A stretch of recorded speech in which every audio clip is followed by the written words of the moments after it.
Dang, I really want to watch Catching Fire right now. Alright, yeah, I don't know if that's the best way to start a film review, especially about Ender's Game, a film that I like. But, what the hell. Anyways, Ender's Game, the much talked about, much controversial movie about aliens and kids and stuff. Okay, to be fair, I've never read the book, but this makes me want to read the book. I found this really interesting. Um, So the basic premise is about 1,000,000 years ago, well, not too long ago actually, these aliens came. We don't really know what they were, but they weren't friendly, so we kind of blasted them up a bit. And the only thing we don't really know where they came from. Well, it's kind of learned later where they came from. But what it is, an unknown pilot or soldier was able to defeat all of them simply by throwing his jet into what's referred to as the Queen. And it's kind of like a queen bee. The moment the queen falls, everyone falls, I think. I don't know if that happens in today land. But anyways, cut to our main character, Ender Wiggin. A kid who likes playing some games, I must say. He's played by Asa Butterfield. I don't know how to pronounce his name. And he's great. Great performances all around, really.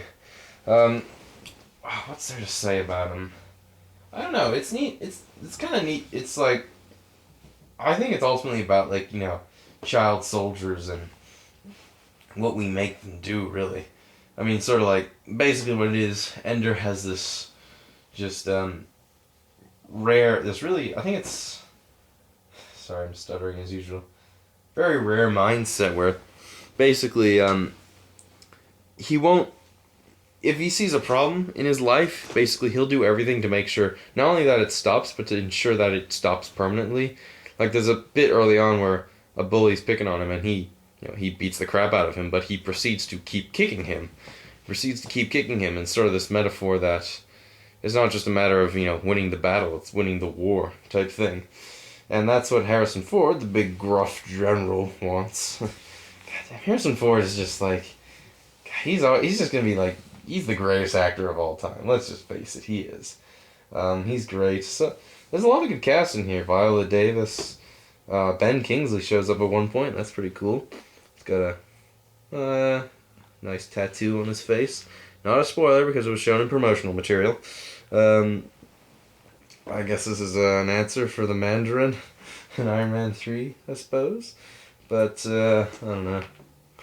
Anyways, he gets up there and he's clearly, almost better than the rest, and he gets higher rank, like it's sort of ranking system up there, in this like big space station thing where they train kids, basically train children for war, and it's this neat little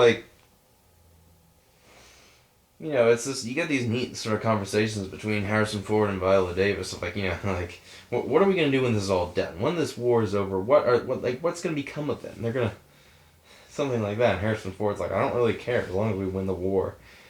So there's that. There are a few qualms here and there. I mean, yeah, people are gonna compare us to the book. Like, I haven't read the book. Like, my Catching Fire. When I do my review of Catching Fire, I'm gonna do two reviews for that. I'm gonna first talk about the movie, and then I'm gonna talk about comparing it to the book, and then saying why I think that is irrelevant. Because how I go into adaptations, especially if it's a book I've read or haven't read, I sort of use that as a baseline to sort of say, well, okay, here's what it's about, and here's sort of, what it's supposed to mean, represent, and sort of the feel of it.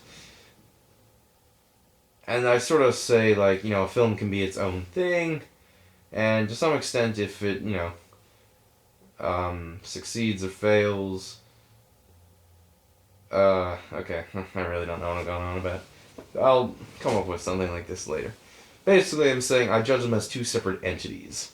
I just sort of, say like, okay, well, the book said this, and the movie said this. So yeah.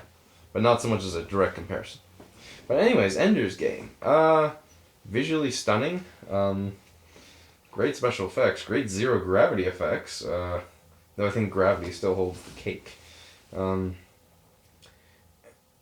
else can I say? Great set design, great casting. Haley Steinfeld, jeez. Last time I saw her was in True Grit. Where the hell's she been? Oh yeah, that god-awful Romeo and Juliet movie. Jeez. Oh well. Getting a bit of a mixed reception in this film. I don't know, maybe it's because it's got a hold to the book, which is apparently really good. Yeah, the controversy surrounding the book is that Orson Scott Card, the author, he's a big anti-gay guy. And I think there's some reference to that in the book. I don't know. A friend of mine was saying that to me about the book. There's none of that in the movie, just saying. What else can I say? The alien designs, though, like, I'm sorry, those things were not menacing at all. They were cute. Like, they look like praying mantises, and, like, they look like praying mantises, and they made these cute little squeaking sounds. I mean, yeah, the thing could probably rip my head off, but still. Of course, there's always, the as confused Matthew put it, the jerk character who exists solely to be the jerk. There's like 4 of them, 5 of them in this movie. Then there's the ending, and it's one of those like, holy wow, well, holy shit type endings. Not gonna spoil it, but if you've seen the movie or read the book, you know what I mean. It literally comes. It's like an M. Night Shyamalan thing. What a twist! What a twist! But I think that's all I'm gonna say for now. Ender's Game is good, not quite perfect. I think there are too many characters, some of which, like, okay, I don't remember this person's name, don't know this, blah, blah, blah. I give it, and a few, pacing problems, like, some bits feel longer than others, and stuff, and other stuff. But overall, I give it a 7.5 out of 10, if that means anything. But since, we live in a world where everything is the best thing ever, in the internet world where everything is either the best thing ever or the worst thing ever, because there's no such thing as middle ground, I don't know. I'm going to read this book, and, yeah, I don't know, maybe I'll do something else, but maybe it'll make me appreciate the movie more, maybe it'll make me hate the movie, I don't know. But right now, I think the movie's good, but just a few problems here and there. Alright, okay. My list of films I wanted to watch this fall, I think needs to be updated.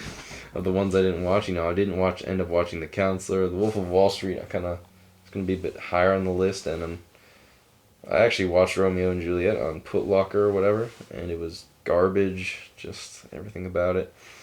So yeah, there is Ender's Game for you, and the most mismatched review in recent history, where I'm just talking about different things. Okay, that's one big adaptation out of the way. Then we got Thor: The Dark World coming out soon. And then, my most anticipated film of this year, The Hunger Games, Catching Fire. And, oh man, they showed the final trailer just before the movie, and man, watching that thing in theater, whoa, just gave it a whole new perspective. Like, I noticed a few different things here and there, and it looked really cool. I hope that movie's gonna be great. I think it'll do well. Like, it's got good writers, good director. Okay, I don't want this to become the Catching Fire rant. So that's Ender's Game for you, the most mismatched review, and it makes me want to read the book now. And Harrison Ford, man, don't stop acting. You're just great, and stop flipping out at people and ask you Star Wars questions. That's the thing with Harrison Ford. He loves acting and all that, but he just hates doing press and award shows and other stuff. You can kind of see that in his persona. He's really gruff. Like, I think it's like, is this what Christian Bale's gonna be like in 20 years or something? 30 years? I don't know. But, I'll see you guys later with, what comes out next week. I think Thor: The Dark World comes out next week. I don't know. I might watch The Starving Games. But until then, see you later. Bye.